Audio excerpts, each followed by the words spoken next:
So Emily Thornberry went on the newsagents with Lewis Goodall, and for some reason, they started talking about Jeremy Corbyn. I swear to God, this guy lives in the heads of 99% of people involved in politics, rent-free. Why are we talking about him? I don't know, but apparently it's come up. Now, there's a whole clip released on Twitter for the newsagents. It's about 3 minutes long. We're going to react to it. But of course, there's a certain segment, which is at the end of the clip, which I really want to focus on, which is that Emily Thornberry attacked Jeremy Corbyn's team for apparently sniggering and laughing at the fact that Labour MPs lost their seats. So we're going to go through the clip and then we're going to deconstruct a lot of the, let's be honest, BS that she spouted. It was my duty to make him the best leader he could be.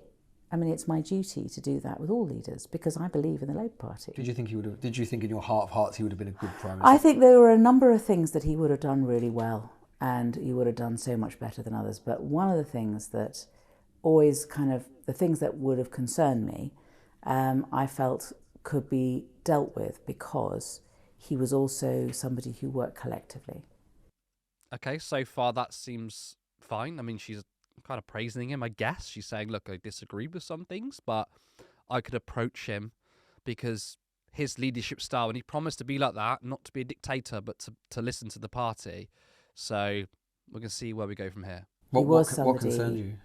So I think that his attitude to security, we would disagree on the use of force. I mean, I don't think that, I think I'm probably midway between the hawks and the doves, but I think there are times when you have to use force. And I'm not sure, there may have been times when Jeremy might historically have thought that we should have used force, but I never really came across a time, in modern times where he thought that we should have used force. So, to be fair, that's not the worst criticism of Jeremy Corbyn. I mean, so far, what she's saying, I mean, I do disagree, but this doesn't seem like it's in bad faith because there were a lot of people who were concerned about Jeremy Corbyn and security. Now, I think in terms of foreign policy, historically, he's been pretty much bang on. And I loved his 2017 speech with the Manchester bombings. It was the Manchester bombings, that's it. And he bravely came out and said, this is blowback from Western foreign policy. And against a lot of advice saying don't do this, it's such a crucial time during the election, this could blow back. In fact, people liked it. Jeremy Corbyn clearly has a lot of important things to say on foreign policy, but one of the things that people felt in 2018, which was sort of the beginning of the end of Jeremy Corbyn, was the whole Skripal case, the poisoning. I think a lot of people at that time thought Jeremy Corbyn was a real threat to security. Now, for me, whenever I keep looking back at that period, I try and think from the other side, but I still come to the same conclusion, that I didn't think Jeremy Corbyn's statement was insanely wrong. He simply said, before we start pointing the finger, we should probably investigate and find out exactly who did it. It's, likely that it was Russia. He probably knew that. Everyone probably knew that. But I think it's important when you are going to point the finger at another country, if you don't want to increase tensions or start a war, maybe you should do things thoroughly. The response in the media and political opponents were, oh, he's a Putin stooge. That's it. And it's such an insane thing to say. I mean, Jeremy Corbyn has called out Putin during the times when Blair was gassing him up. So it's an insane thing to say, and I don't think that's necessarily Jeremy Corbyn doing wrong in terms of policy, but the way he was perceived, yes, I do think that he was seen as a threat to security. He was kind of quite sceptical, to say the least, about NATO, but our position on NATO remained firm. We were supporting NATO, and that was because of Neil Griffiths and because of me. I was the Shadow Foreign Secretary, she was the Shadow Defence Secretary, and we basically said no. Okay, so I'm not sure if this is a criticism or not. I mean, it is absolutely true that Jeremy Corbyn is sceptical of NATO. A lot of us on the left are. Emily Thornberry says, Labour is stringently very much pro-NATO. You're sceptical on it. They had a conversation, and guess what?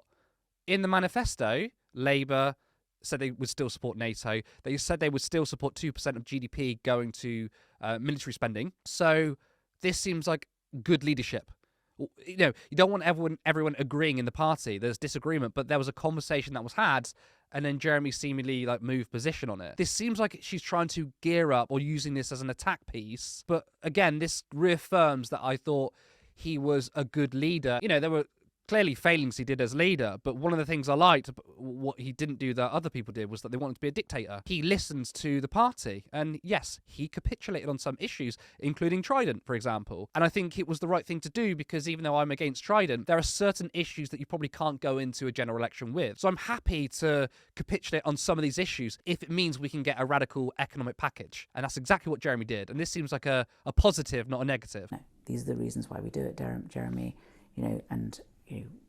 We cannot not support NATO. Did you have to talk him around? You were literally doing that. Yeah. And there would be times when I'd be hauled in because I had said something, I don't know, whatever, but it wouldn't be from Jeremy. It would be from the people around Jeremy who wanted me to be told off for going too far.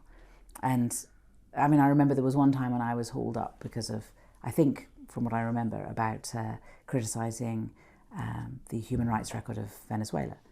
And I talked to Jeremy. I didn't even make eye contact with the guys. I talked directly to Jeremy and just said, "Look, Jeremy, you have to be even-handed when you're talking about human rights.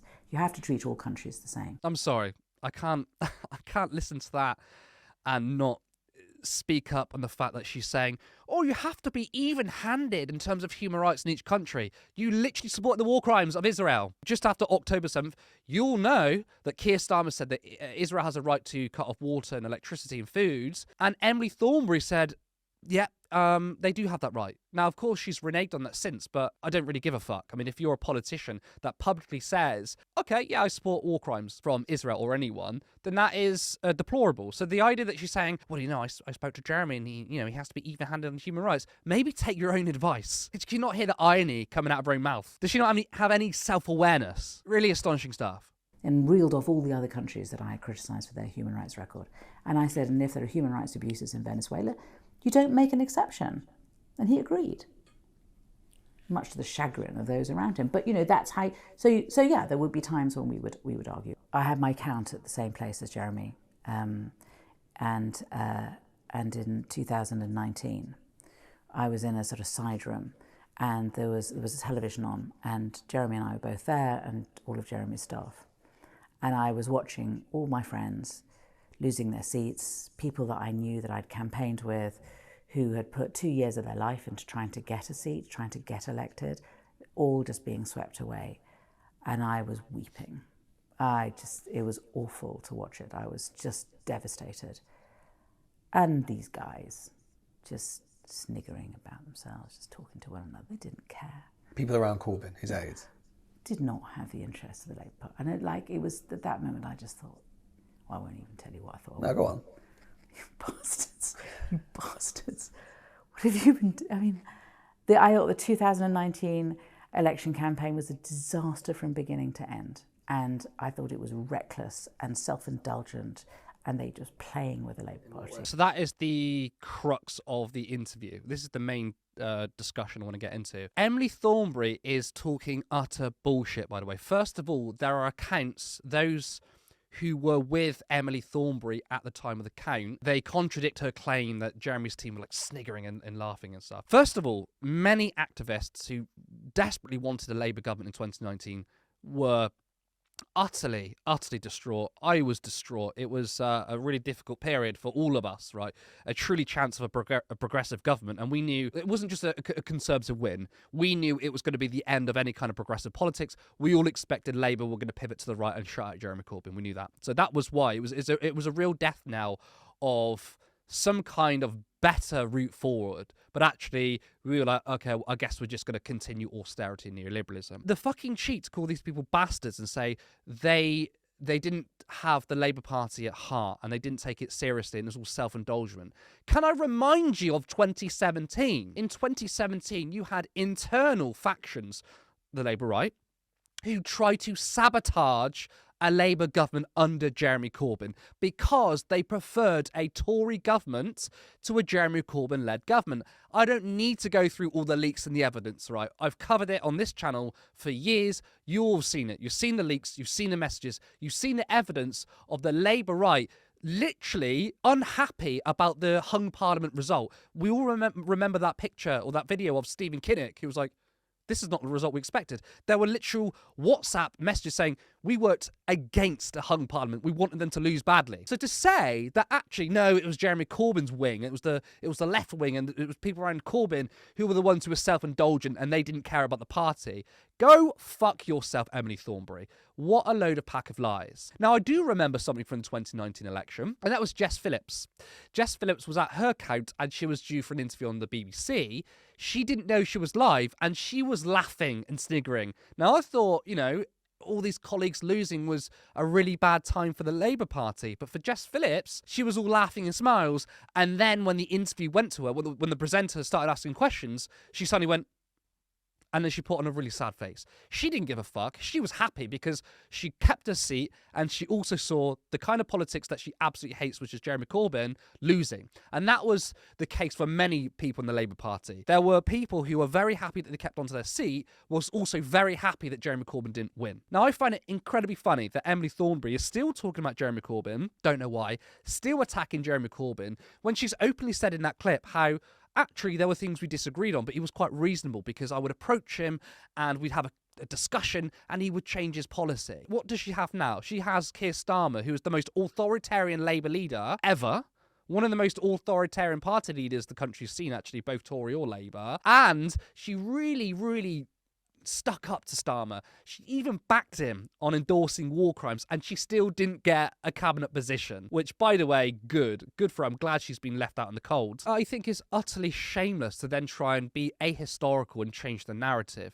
And that has been the narrative ever since Jeremy Corbyn won the leadership. It was, well, he is with a bunch of middle-class Marxists, and all they care about is indulging themselves. They care about is changing the party in their own perfect image, but they don't actually care about the country. Every accusation is confession. It's what the right wing do, and it's what the Labour right do, which, to be fair, the right wing and the Labour right is the same thing. Which is to project their own shit they do, is to project their own behaviour. Because show me all the WhatsApp messages and all the leaks where you see the Labour left literally siphoning off campaign funds unbeknown to the leader to safe seats rather than marginal seats, which they could have won. Show me the Labour bureaucracy trying to throw the election because they just didn't like the politics of their democratically elected leader. Show me all the left-wingers who tried to start in a chicken coup, who went on the media and literally briefed against the leadership unbeknown to him, who resigned on air. I mean, you had multiple cabinet members going on TV, coordinating amongst themselves and resigning live on TV just to undermine Jeremy Corbyn. Show me all of that and you might have a point, but you don't. I get fed up by relitigating old party wounds because, I've moved on from the Labour Party. There is no future for Labour. They are dead. Not just spiritually dead, but like electorally, they're going to die. I mean, they're probably going to be a one-term, maybe two-term party, but they're losing support to Reform and left-wing parties. So electorally, they're dead anyway. I think all the left should completely move on. But the reason why I wanted to cover it is because, once again, these people talk about Jeremy Corbyn. Like, we get criticism by saying you can't stop talking about Corbyn, but we don't actually. You notice that the coverage that we do at Turn Left, we rarely talk about him anymore, unless it's a relevant story, or if it's someone else bringing it up, because, again, he lives rent-free in their heads. And I think it's also important to correct the record, because I hate using the term gaslighting, but that's what it is.